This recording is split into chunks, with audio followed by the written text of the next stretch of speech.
આપણે જ્યારે આજે હોળીનો આટલો સરસ ઉત્સવ આપણે ઉજવો, બધા એક પરિવારની જેમ બધા જ પિયુષભાઈ, હિમાંશુભાઈ, સિદ્ધાર્થભાઈ, આપણે બધાએ સાથે આટલો સરસ હોળીનો લાભ લીધો. તો એ હોળીનો યાદ કરતા કરતા જ્યારે આપણે ભગવાનનું સ્મરણ કરીએ છીએ ત્યારે આપણા વાસ્તવમાં બધા પાપ ધોવાઈ જાય છે ભગવાનના નામથી. તો એકવાર ફરીથી જોરથી, કારણ કે જ્યારે કોઈ વ્યક્તિ તાપી નદીમાં પડતો હોય, ડૂબતો હોય, તો એ શું કરે? તાપીમાં કોઈ માણસ ડૂબતો હોય તો એ હા રામ કે બચાવ બચાવ, કોઈ આવશે બચાવવા? એ કઈ રીતે કરશે? તાપીમાં કોઈ માણસ ડૂબતો હોય, એને જીવવું હોય, એને મરવું હોય તો કોઈ વાંધો જ નથી, આત્મહત્યા કરવા પડ્યો હોય,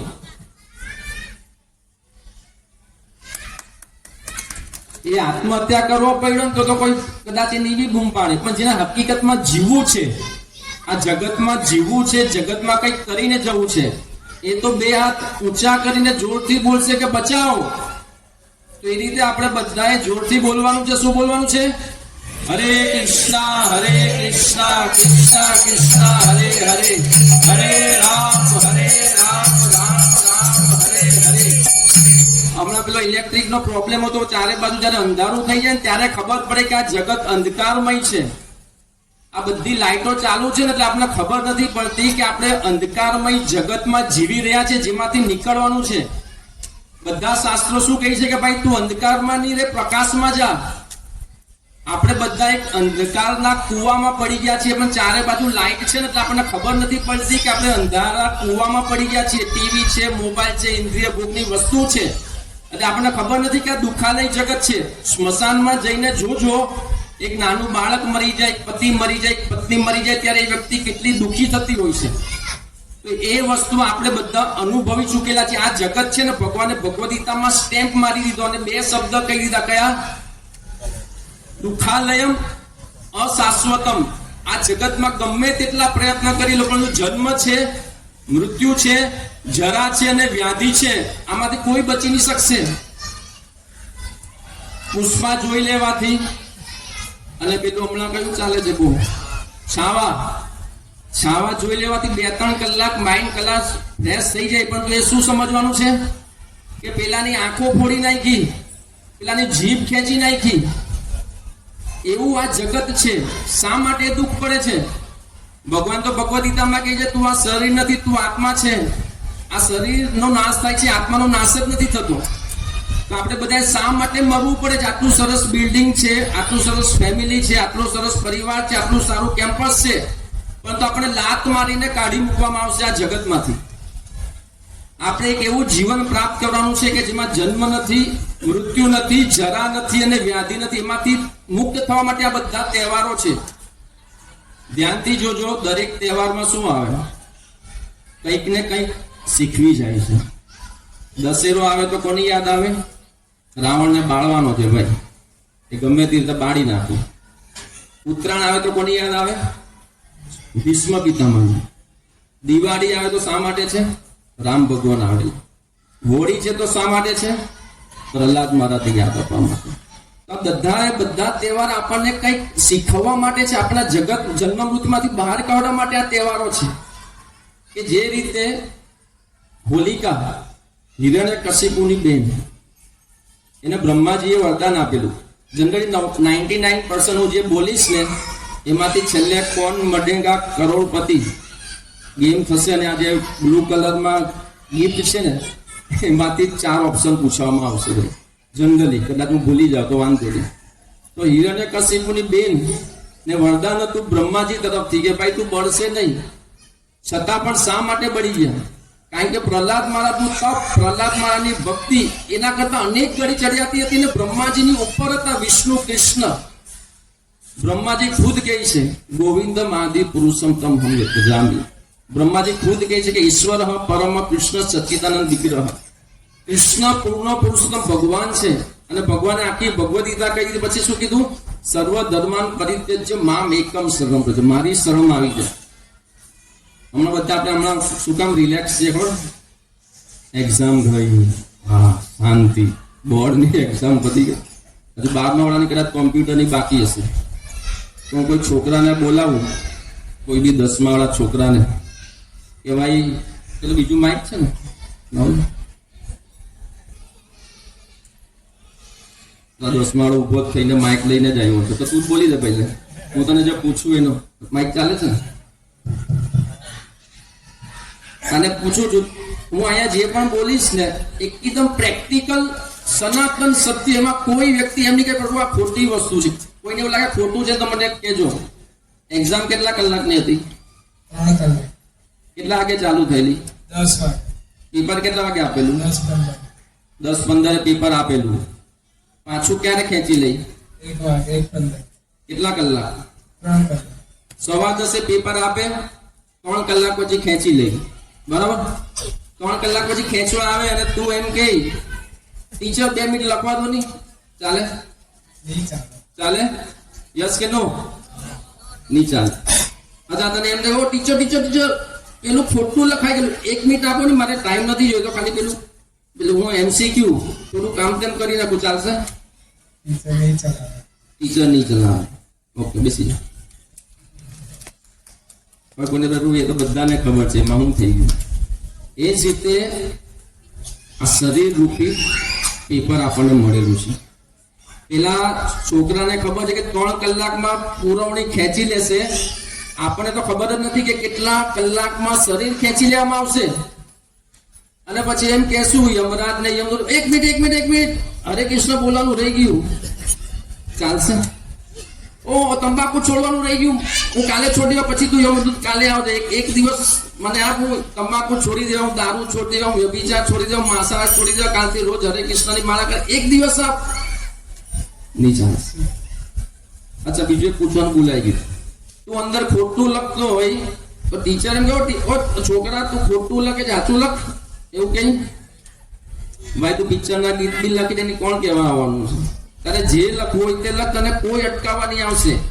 એ રીતે આ મનુષ્ય જીવન મળ્યું છે, ભગવાને પૂર્ણ સ્વતંત્રતા આપી દીધી છે કે ભાઈ તું લખ. કારણ કે આપણે ભગવાન કૃષ્ણના અંશ છીએ, આપણે સ્વતંત્ર છીએ. કોઈને દારૂ પીવું હોય તો ભગવાન મોચીમાંથી પકડશે નહીં કે ભાઈ તું દારૂ છોડ, તું તંબાકુ છોડ. તારે જે પેપરમાં લખવું હોય તે તું લખ, તને છૂટ છે. તું એમાં પુણ્યનું લખ, પાપનું લખ, જન્મ મૃત્યુમાંથી નીકળવો એ લખ. આપણને ભગવાને સ્વતંત્રતા આપેલી છે, સ્વતંત્રતાનો સદુપયોગ કરવાનો. એક વખત શરીરમાંથી આત્મા નીકળી ગયો ને પછી દુનિયાનો કોઈ બી ચપળ ગંજુ હોય કઈ નહીં થશે. એટલે ચાણક્ય પંડિત કહે છે કે હે જીવ, તું આત્મ કલ્યાણ કરી લે. આ શરીરમાંથી આત્મા ચાલ્યો ગયો પછી તું શું કરી લેશે? હમણાં બોલું છું, શરીરમાંથી આત્મા ચાલ્યો ગયો, પ્રભુજી મરી ગયા, પછી શું? કાલે કોઈ વ્યક્તિ મરી ગયું પછી શું? એને બદલી નહીં શકશે. એના જે કર્મના સિદ્ધાંતો બદલાય ગયા ને એ બદલી નહીં શકશે. હમણાં આપણી પાસે તક છે ભગવાનનું નામ લેવાની, આપણી પાસે તક છે વ્યસનમાંથી મુક્ત થવાની, આપણી પાસે તક છે જન્મ મૃત્યુને સાર્થક, આપણી પાસે બધી તક છે. પણ એક વખત શરીરમાંથી આત્મા ચાલ્યો કે પછી તમે કૂતરાની યોરીમાં ચાલ્યા કે કોઈ બચાવી નહીં શકશે, કોઈ બચાવી નહીં શકશે. એટલે મનુષ્ય જીવનમાં બહુ મોટી તક છે. આ હરે કૃષ્ણ વાળા કીર્તન કરીએ છીએ તો શું કામ કરે છે? કાલે ચૈતન્ય મહાપ્રભુ, ભગવાન ચૈતન્ય મહાપ્રભુનો પ્રાગટ્ય દિવસ છે. તમે બધા મોસ્ટ વેલકમ છો. સાંજે ભગવાનનો અભિષેક થશે, પ્રસાદ થશે. શ્રી ચૈતન્ય મહાપ્રભુ ખુદ ભગવાન કૃષ્ણ રાધા રાણીનો ભાવ લઈને જગતમાં આવ્યા કે રાધા રાણીને મારા કૃષ્ણને એમ થાય કે મારામાંથી એવું તે સુખ, શું સુખ મળે છે, એને કેમ આટલી મજા આવે છે મારી સેવા કરવાની. એ પ્રેમ જાણવા માટે, એ ભાવ જાણવા માટે કૃષ્ણ રાધા રાણીનો ભાવ લઈને આવે છે. અને જે છે ચૈતન્ય મહાપ્રભુ, એમણે આપણને હરે કૃષ્ણ મહામંત્ર આપ્યો છે. એ હરે કૃષ્ણ મહામંત્ર કોઈ વ્યક્તિનો મેન્યુફેક્ચરિંગ નથી. એ હરે કૃષ્ણ મહામંત્ર ભગવાનના એનાથી આપણું હૃદય શુદ્ધ થાય છે. આપણું હૃદય શુદ્ધ નહીં હોય તો આપણે ગંદકી કરવાનું મન થાય, ઘરમાં ગંદકી કરવાનું મન થાય, કેમ્પસમાં થૂકવાનું મન થાય, કેમ્પસમાં ગંદકી કરવાનું મન થાય. કેમ મન થાય? કારણ કે હૃદયમાં કચરો છે. એ મૂળ સુધી જવું પડે. આયુર્વેદિક દવા હોય ને તો એ શું કરે? મૂળ સુધી જાય. તો આપણે મૂળ સુધી જઈને હૃદય શુદ્ધ કરવાનું છે. અને હૃદય શુદ્ધ કરવા માટે હરે કૃષ્ણ મહામંત્ર છે. એકવાર શરીરમાંથી આત્મા ચાલ્યો જાય ને, આપણે બધા સ્મશાનમાં ગયેલા છીએ, કોઈના રિલેટિવ્સ મરી ગયા, એવું શરીર જળ પડેલું હશે. આપણે બધાના ઘરે ફર્નિચરનું કામ ચાલતું હતું ને, તો ક્યારે ફર્નિચર બની જાય? હું ત્યાં 7મા માળે છું તો હું દાદર ચડીને જોતો, લીપ બીમ આવેલી નહીં હતી. કેવો વ્યૂ આવે છે, બરાબર તો છે ને? પછી ફર્નિચરનું ક્યારે રહેવા આવીશું, ક્યારે રહેવા આવીશું. રહેવા બી આવી ગયા, 2 વર્ષ બી થઈ ગયા, હવાના કેવ થઈ ગયા 1-2 મહિનામાં. બોર્ડ વાળા કહેતા તો ક્યારે પ્રભુ, ક્યારે એક્ઝામ પતશે, પપ્પા ક્યારે એક્ઝામ પતશે. એક્ઝામ પતી બી ગઈ, 11માં બી આવી ગયા. ક્યારે મૃત્યુ આવશે, ક્યારે મૃત્યુ આવશે. આવી ગયું, કંઈ કરી નથી લેવાનું. ભગવાન ભગવદ ગીતામાં કહે છે, બહુની મેં વ્યતીતાની જન્માની તવ છે અર્જુનો તાન્યહમ વીર સર્વાણી ન ત્વમ વેદ પરમ તપ.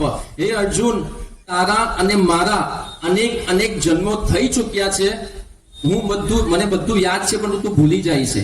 અનેક યોનિઓમાં ફરી ફરીને મનુષ્ય જન્મ મળ્યો છે. 100% ફેક્ટ છે. આપણે ગઈકાલે શું ખાધેલું ને યાદ નથી, પરંતુ આપણે અનંત અનંત શરીરો બદલતા બદલતા આવ્યા છીએ. અને એક મોકો છે આ જન્મ મૃત્યુમાંથી છૂટીને ભગવત ધામ જવાનો. આપણા બધાનું ઘર છે, કોઈનું C704, કોઈનું D704, કોઈનું આ બિલ્ડિંગ, પેલી બિલ્ડિંગ. એ રીતે ભગવાન કૃષ્ણનું સર્વોચ્ચ લોક છે વૈકુંઠ ધામ, ગોલોક ધામ. અને ભગવાન ભગવદ ગીતામાં કહે છે, જે મારી પાસે આવશે ને એ આ જગતમાં પાછો નહીં આવશે. તો મનુષ્ય જીવન છે કૃષ્ણને પ્રાપ્ત કરવા માટે. એકવાર એક વકીલ એક્સપાયર થઈ ગયા. અહીંયા કોઈ વકીલ હોય તો કહેજો ભાઈ. વકીલ લે છે ને આર્ગ્યુમેન્ટ કરવાની બહુ આદત હોય. તો વકીલ મરી ગયો ચિંતા, અને ઉપર લઈ ગયા યમદૂતમાં, યમરાજમાં. વકીલને તો એક આદત કે આર્ગ્યુ બહુ કરે. એ ભાઈ યમરાજ, યમદૂત, આ શું છે ભાઈ? એક નિયમ છે કે ભાઈ અમે કોઈને જેલમાં નાખવાનો હોય તેને નોટિસ આપીએ કે ભાઈ તું આટલું ભરી લે તો તને જેલ નહીં થશે. નોટિસ તો અપાય ને. તમે તમને એમ જ ડાયરેક્ટ ઉચકી લીધો, નોટિસ જ નહીં આવી. એવું થોડું ચાલે. અરે યમરાજ આવ્યા, ઉભો રે, શાંત થા, શાંત થા. નોટિસ આપી, કોઈ નોટિસ નથી આપી. યાદ કર. શું યાદ કરું? તને આંખોમાં ચશ્મા આવી ગયેલા. આવેલા કે નહીં? હા હા હા. તારી આંખો કમજોર થયેલી કે નહીં? હા. એ પહેલી નોટિસ હતી. તારા માથાના વાળ ચાલ્યા ગયેલા. મારા બી ચાલ્યા. નોટિસ હતી, ખબર પડેલી?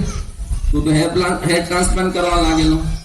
પેલું કેસ કાંતિ ને આ તેલ ને પેલું તેલ ને કે વાળ લાંબા થઈ જાય, ઉગી જાય. ઊંઘેલા નહીં ઊંઘેલા. તારા વાળ સફેદ થઈ ગયેલા તો તે શું કરેલું?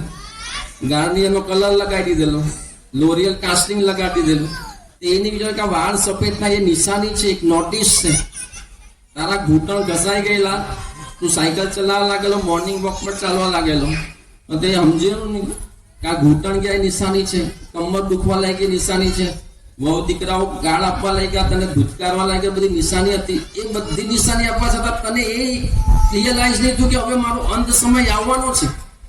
આ બીમારી આવી ગઈ, પેલી બીમારી આવી ગઈ, થાઇરોઇડ આવી ગયું, ડાયાબિટીસ આવી ગયું, પ્રેશર આવી ગયું, કેન્સર આવી ગયું. આ કેટલી બધી બીમારીઓ તને મોકલાવી, છતાં પણ તને એ હિન્ટ નહીં થઈ કે હવે તારો અંત સમય આવવાનો છે. મેં તને નોટિસ ફટકારેલી હતી. એ તો ભગવાન આપણને બધાને નોટિસ આવે છે કે ભાઈ હવે મારી પાસે આવો, હવે મારું ભજન કર, હવે મને ભજ, હવે તો થોડુંક રાખ, હવે તો થોડુંક રાખ. પરંતુ આપણે ભગવાન તરફ ભળતા નથી. મેઇન પ્રોબ્લેમ એ છે. બહાર કૂતરાઓ બસતા, તમે કૂતરાને નહીં કહી શકે ભગવદ ગીતા વાંચ. અત્યારે આપણે કોઈ બી એમ જ જનરલ પૂછીએ કે ભગવદ ગીતાના 5 શ્લોક કોઈ બોલી શકશે? અહીંયા બેઠેલામાંથી કોઈ પણ ભગવદ ગીતાના 5 શ્લોક, ભક્તો સિવાય. હરે કૃષ્ણ તો ભક્તો સિવાય 5 શ્લોક. બરાબર, કઈ વાંધો નહીં. મને બી કલ્યાણ નહીં આવડતા હતા. અને મુસલમાનોને કહીએ ને પુરાણ વિશે બોલ, સટાક દે. મારી બાજુમાં આજુબાજુમાં દુકાન છે, એ લોકો નમાઝ પઢવાનો ટાઈમ થાય એટલે નમાઝ પઢવા બેસી જ જાય. બાથરૂમ જાય એટલે આ પગ ધોય, પેલો પગ ધોય, હાથ ધોય, હાથ ધોય, મોઢું ધોય, આમ ધોય. કેટલા બધા પવિત્ર થવાની ટ્રાય કરે. એ લોકોના ધર્મનું કેટલું જુનૂન છે. આપણે કોઈ દિવસ ભગવદ ગીતા એક લાલ કપડામાં મૂકવા માટે થોડી છે. નરેન્દ્ર મોદી આટલી મહેનત કરીને અયોધ્યા મંદિર સ્થાપિત કરે છે, આટલી બધી ધર્મ માટે ચળવળ ઉપાડે છે, અને આપણે જો ધર્મ પ્રત્યે જાગૃત નહીં થઈશું તો ક્યાં સુધી નરેન્દ્ર મોદી રહેશે? અને નરેન્દ્ર મોદી જશે પછી શું થશે એ બધાને ખબર છે કે હિન્દુ ધર્મ ખતરામાં છે. આપણે એમ વિચારીએ પ્રભુ હું એકલો ભગવદ ગીતા વાંચું તો હું થઈ ગયું. बूंद बूंद से सागर का निर्माण होता है, बूंद बूंद से सागर का निर्माण होता है, धागे धागे से चादर का निर्माण होता है, एक सिद्धांत जीवन में उतार लो कि छोटी छोटी आदतों से ही महान भारत का निर्माण होता है। नानी नानी आदतों, रोज एक भगवद गीता नो एक श्लोक आखू हिंदुस्तान वांचे तो शू हालत थाय? साक्षात प्रहलाद महाराज आवे भाई वेरी गुड, दुनिया रे दुनिया, वेरी गुड वेरी गुड। तो आ प्रहलाद महाराज ए रीते प्रसन्न थाय। અને જ્યારે આપણે બધા આ ભગવદ ગીતા હિન્દુ ધર્મને બચાવવાની મુવમેન્ટ છે એ ખાલી ભાવુકતા નથી કે ભગવાન ભગવદ ગીતા આપણને આપી છે વાંચવા માટે, અને અમે બધા નિઃશુલ્ક પ્રોગ્રામો કરીએ છીએ છોકરાઓને બચાવવા માટે, યુથને બચાવવા માટે, હાઉસ પ્રોગ્રામ કરીશું, કંઈ બી કરીશું ફ્રી ઓફ કોસ્ટ। અને ચાલો ને આજે તો હું હમણાં ગઈકાલે નીચે લેકમાંથી આવ્યો અને પિયુષભાઈ, હિમાંશુભાઈ બધા બેઠેલા અને એમને મારા સામેથી કહ્યું પ્રભુ આપણે પ્રોગ્રામ કરીએ। આજે આ લોકો છે, આજે અમારા જે જનરેશન છે એને હજુ પણ ધર્મ પ્રત્યે આસક્તિ છે। સામેથી કહે છે કે હરે કૃષ્ણ કીર્તન કરો, તો ભક્તોને બોલાવો, પ્રસાદ કરો, નાસ્તો કરો। આવનારી પેઢીને શું ઇન્ટરેસ્ટ છે? અહીંયા કેટલા યુથ બેઠેલા છે? કોઈ યુથ છે? 15 વર્ષ વાળો, 20 વર્ષ ભક્તોના છોકરાઓ છે। યુથને શેમાં ઇન્ટરેસ્ટ છે? કેટરીના કેફમાં ઇન્ટરેસ્ટ છે? શાહરૂખ ખાનમાં ઇન્ટરેસ્ટ છે? કૃષ્ણમાં ઇન્ટરેસ્ટ નથી, પ્રહલાદ મહારાજમાં ઇન્ટરેસ્ટ નથી। જનરલી મોબાઈલમાં અશ્લીલતાથી ભરેલું બધું જોશે અને 12થમાં ફેલ થઈ જશે, પણ એને આપણે કહીએ એક ભગવદ ગીતામાં ટાઈમ નથી। અત્યારે હેલ્મેટનો કાયદો ચાલે છે ને, શું કામ ચાલે છે? હવે કોઈને પ્રશ્ન પૂછું, આ છોકરો આ કેટલો નાનો છે, એટલે તને એક પ્રશ્ન પૂછું, 99% તો આપી જવાબ આપશે। આ પગ અને આ માથું એ બેમાં ઇમ્પોર્ટન્ટ શું છે? પગને માથામાં ઇમ્પોર્ટન્ટ શું છે? પગને માથામાં, જનરલ લોકો પગને માથામાં કયું વધારે ઇમ્પોર્ટન્ટ છે? માથું। કારણ કે પેલું હમણાં સ્ટાર બાજા પર એક્સિડન્ટ થયેલું, પેલી છોકરીનું બધું સલામત હતું, પણ માથા પર ઈજા થયેલી તો એમનું દેહાંત થઈ ગયેલું હતું। તો માથું કેટલું ઇમ્પોર્ટન્ટ છે, એટલે કે હેલ્મેટ પહેરો। બધાના ઘરમાં દિવાળી આવે એટલે ઓનલાઈન શૂઝ મંગાવશું, કસેથી બેલ લઈશું। કેટલાના શૂઝ આવે જનરલી? શૂઝ કેટલાના લઈએ આપણે બધા? કેટલાના શૂઝ કેટલાના લોકો બધા? 2000, 3000, 4000, 5 ડુપ્લિકેટ લો ને એડિડાસ તો બી 2000 ના આવે। એ શૂઝને એ પગને શણગારવા માટે આપણે 2000 ના શૂઝ લઈશું, લેડીઝો 200, 500, 1000 ના ચંપલ લઈશું। તો આપણે એમ કહીએ ભાઈ એક ભગવદ ગીતા લઈ લો, પડેલી છે, એક કૃષ્ણ લઈ લો, પડેલી છે। કોઈ પણ એક સારું પુસ્તક, કોઈ પણ સારું પુસ્તક કે જે આપણા આત્માને જગાડે, જે આપણે રિયલાઇઝ કરાવે કે હું આ શરીર નથી, હું આત્મા છું, એવું એક પુસ્તક આપણી બુદ્ધિને સ્ટ્રોંગ બનાવશે। પરંતુ આપણે એ બુદ્ધિ માટે પૈસા નથી ખર્ચતા, એડિડાસના શૂઝ માટે આપણે પૈસા ખરીદશું, પરંતુ જેનાથી આપણી બુદ્ધિ સ્ટ્રોંગ બને, જેનાથી આપણે પોતાને ઓળખી શકીએ। આપણે પોતાને જ નથી જોઈ શકતા। તમે આટલા 6 મહિનાના તો ત્યારનો ફોટો જુઓ, 6 વર્ષના તો એના ફોટો જુઓ, હમણાંનો ફોટો જો આપણે ખબર જ નહીં પડે કે હું છું। આપણું શરીર જ બદલાયા કરે છે। દેહીનો અસ્મિન યથા દેહે કૌમારમ યૌવનમ જરા। ભગવાન કહે છે તું આટલો હતો, યુવાન થઈ ગયો, વૃદ્ધ થઈ ગયો, એ રીતે મૃત્યુ પછી બીજું શરીર જશે। એટલે પહેલો સિદ્ધાંત તો એ જ છે કે હું આ શરીર નથી। આટલી બધી નીચે પાર્કિંગમાં 4 વ્હીલ પડેલી છે, 4 વ્હીલ લઈને કોઈ જાય તો આપણે એમ કહો આ પિયુષભાઈ જાયલા, આ હિમાંશુભાઈ, આપણે એમ કહીએ આ ગાડી જાય છે એમાં બેઠેલા છે। એ રીતે બધી ગાડીઓ જઈ રહેલી છે, આ ગાડી બોલે છે, આ ગાડી સાંભળે છે, પરંતુ અંદર આત્મા છે, એ આપણે છીએ। અને જ્યારે આ શરીર મુક્ત થઈએ છીએ આપણે જન્મ મૃત્યુમાં, ત્યારે એ આત્મા પોતાનું સ્વરૂપ ફરી પ્રાપ્ત કરે છે અને પોતાનું મૂળ સ્વરૂપ પ્રાપ્ત કરે છે, જેમાં જન્મ નથી, મૃત્યુ નથી, જરા નથી અને વ્યાધિ નથી। તો આવું દિવ્ય શરીર પ્રાપ્ત કરવા માટે મનુષ્ય જન્મ છે। ઘણી વખત આપણે વિચારીએ કે ભાઈ હોલિકા દહન, એટલે હોલિકાનો ઉત્સવ ઉજવીએ, એમાં આપણે આજે બહુ બધા લેડીઝો બધા પૂજા કરતા હતા, એમાં બધું નાખતા હતા। ઘણાએ કંઈ પ્રાર્થના કરી હશે, શું પ્રાર્થના કરી હશે ભગવાન જાણે, પરંતુ એ શા માટે છે કે એ અગ્નિની અંદર જે લોકો તમાકુનું વ્યસન કરે છે ને, એ હૃદયથી અગ્નિમાં સ્વાહા કરી દે કે મને શક્તિ આપો પ્રહલાદ મહારાજ, કે હું આજથી આ તમાકુનો ત્યાગ કરું છું, હું દારૂનું વ્યસન છોડું છું, હું માંસાહાર છોડું છું, હું કામ, ક્રોધ, લોભનો જે અનર્થ છે ને એ અગ્નિમાં બાળીને ભસ્મ કરી દઉં છું। એવું પ્રાર્થના કરીને અગ્નિમાં એ નાખવા માટે છે. અધર્મ જે છે, હિરણ્યકશિપુ અધર્મની મૂર્તિ હતા, એના પર ધર્મનો વિજય થયો, એ યાદ અપાવવા માટે આ હોળી છે.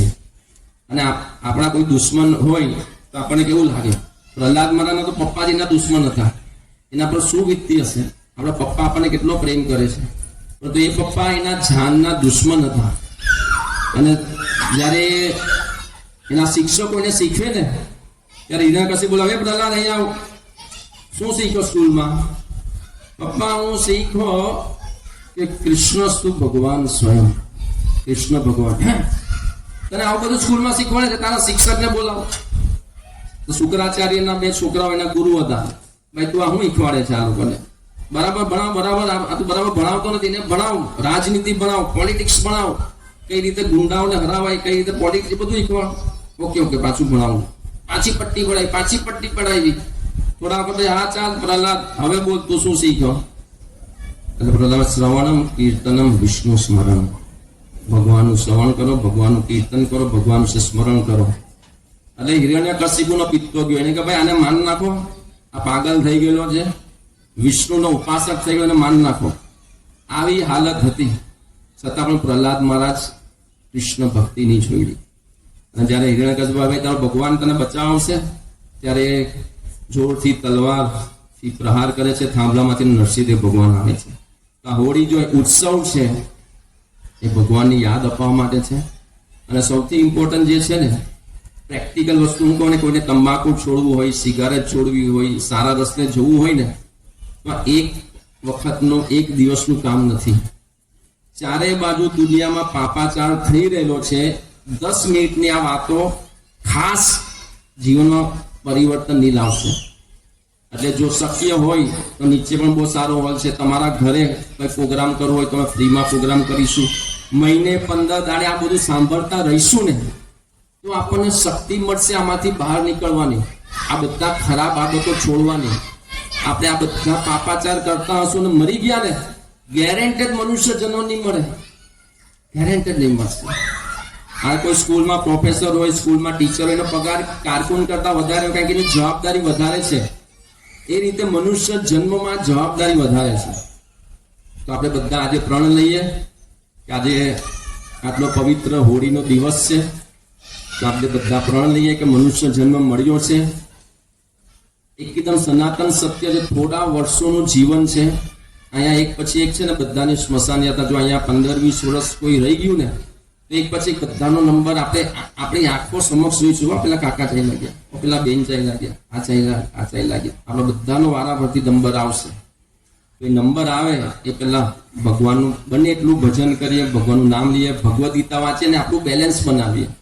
અને લાસ્ટમાં એક એક્ઝામ્પલ આપી દઉં. આ ભૌતિક જગતની કરન્સી શું છે?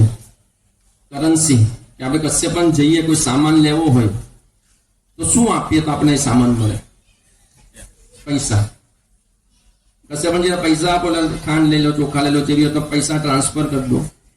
તમે કોઈ એવી જગ્યાએ પહોંચી ગયા જે કરન્સી ચાલતી જ નથી, તમારી શું હાલત થાય? પાણીની બોટલ અમે આલે 20 રૂપિયા, આ કરન્સી અહીંયા નહીં ચાલે, ટ્રાન્સફર કરું નહીં ચાલે, પાણી વગર મરી જશું, ખાવાનું નહીં મળશે કરન્સીમાં.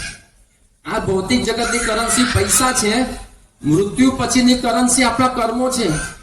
જેવું આ શરીર છૂટી ગયું, આત્માને લઈ ગયા, તરત જ તાનું બેલેન્સ જુઓ, ચેક કરો કેટલા પાપ કરેલા છે, કેટલા પુણ્ય કરેલા છે, કેટલી ભક્તિ કરેલી છે. એ જ લેખા જોખા છે, સિમ્પલ.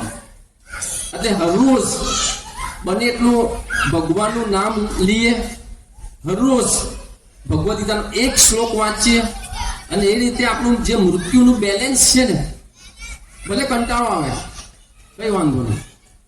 પ્રભુપાદજી કહે છે કે કોઈ વ્યક્તિને કમળો થઈ ગયો ને, કમળો, તો એની શું દવા છે? જંગલ કે ભાઈ શેરડી ચાવો, પેલો ગન્ના ચબાતે, શેરડી ચાવે તો કેવી લાગે? કમળો જેને થયો એને કડવી લાગશે, તો એને છોડી દેવાની. એક વખત એક શેરડી ચૂસશે, કડવી લાગશે, બીજી વખત કડવી લાગશે, ત્રીજી વખત કડવી લાગશે, ચોથી વખત, એ 10 વખત ચૂસશે, પછી એને મીઠી લાગવા લાગશે, એનો કમળો જતો રહેશે. એટલે આપણે કહીએ હરે કૃષ્ણ કૃષ્ણ કૃષ્ણ હરે હરે, હરે રામ રામ રામ હરે.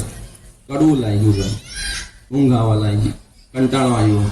એક માળા કરતા કરતા 10 વખત ફૂમકું જોવું પડે કે ભાઈ ફૂમકું ક્યારે આવશે ને 108 મણકા ક્યારે પૂરા થશે. કઈ વાંધો નહીં. એક વખત કડવી લાગી, 2 વખત કડવી લાગી, 3 વખત કડવી લાગી, 4 વખત ભગવાનનું નામ કડવું લાગ્યું. પછી એ જ ભગવાનનું નામ લેતા લેતા લેતા ગેરેન્ટેડ ભગવાનનું નામ મીઠું લાગશે.